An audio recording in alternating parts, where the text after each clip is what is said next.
জয় শ্রীকৃষ্ণ, রাধে রাধে, জয় জগন্নাথ। আজকে আমি আপনাদের সঙ্গে আলোচনা করব যে রথযাত্রার দিন আপনি যদি এই কাজগুলো করে থাকেন তাহলে আপনার সংসারে সুখ সমৃদ্ধি বৃদ্ধি পাবে। তাহলে জেনে নিন যে কী কাজ করলে আপনার পরিবারে সুখ সমৃদ্ধি বৃদ্ধি পাবে।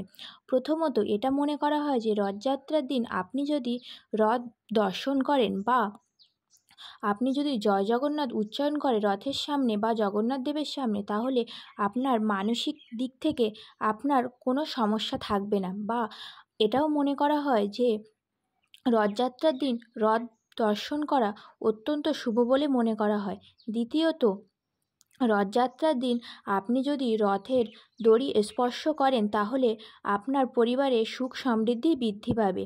আর আপনার যদি কোনো বিশেষ মনস্কামনা থেকে থাকে তাহলে আপনি এই রথযাত্রার দিন একটি গাছ, সেটা ফল হোক বা ফুলের গাছ, আপনি যদি রোপণ করে জগন্নাথ দেবের কাছে আপনার মনস্কামনা জানান, তাহলে গাছটার বৃদ্ধি পাওয়ার সঙ্গে সঙ্গে এটা মনে করা হয় যে গাছটা যত ভালোভাবে বৃদ্ধি পাবে আপনার সেই ইচ্ছাটা তত ভালোভাবেই পূরণ হবে, এটা মনে করা হয়। বা আপনার যদি বিশেষ কোনো মনস্কামনা থাকে তাহলে এই রথযাত্রার দিন আপনি জানাতে পারেন।